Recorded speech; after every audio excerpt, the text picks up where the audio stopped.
bang nagmahal na di nasaktan? Pwede ba yun? Yung magmahal na di nasasaktan? Pwede bang magmahal na walang sakit? Pwede bang okay na tayo? Wala nang bakit. Pwede bang start lang walang end? Kung kaya pa natin, baka naman pwedeng i-extend. Pwede bang true lang walang fake? Pwede bang heart lang walang break? Pwede bang magpakatanga kahit sa huling saglit? Pwede bang tayo na lang ulit? Pwede bang ang sagot sa lahat ng tinanong ko ay oo? Pero di ba hindi? At yun ang masakit. Masakit. Masakit. Masakit ba yung sakit o masarap? Ayaw ba talaga natin masaktan? Kasi kung ayaw natin, bakit kahit alam na natin na masakit, paulit-ulit pa rin natin binabalikan? At dahil paulit-ulit, pati yung sakit na kasanayan at hinanap-hanap na lang ng katawan. Nasasaktan ba talaga tayo o nasasakapan? Masakit ba yung sakit o masarap? Mukhang mahirap yung tanong ko. Kaya ni isa sa inyo walang tumura at hindi nakaisip ng sagot sa isang ilaw. Kaya kakausapin ko na rin yung sarili ko.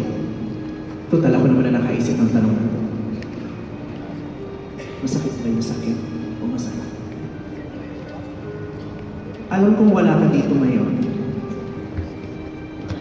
Pero gusto kong malaman mo makarating sa'yo. Lahat ng sasabihin ko. Pero sigurado naman ako makakarating sa'yo. Sanabi ba naman ngayon chismosa? At gusto kong malaman na masakit. Masakit. Masakit yung sakit. Sobrang sakit. Hindi ko mawari yung sakit. Sobrang sakit. Pero masarap. Alam mo kung bakit? Kasi ikaw ang nagbigay sa akin ng ganitong pakiramdam. Kaya kahit paulit-ulit, ikaw lang bibigyan ko ng karapatan na sa akin na manakit.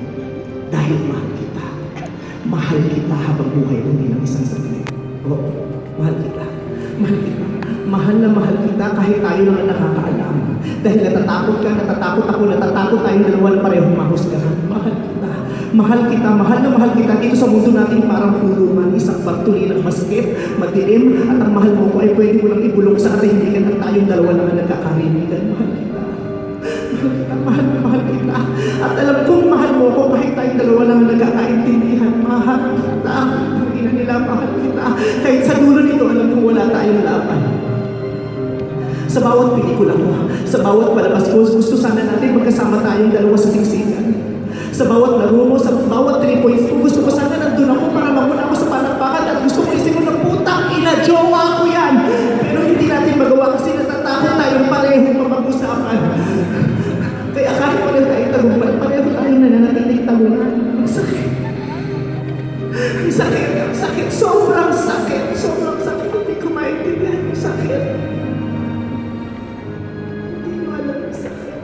Pero pagkatapos ng tilian ng mga tao, pagkatapos ng tulog ng simpato, pagkatapos ng punasan at pagiging lahat ng pawis ko at bago ko umuwi ng bahay niyo, ako pa rin ang tatawagan mo para tanungin ko na panood yung crossover mo at yun ang masarap. Yun ang masarap. Sino masarap? Para akong baliw.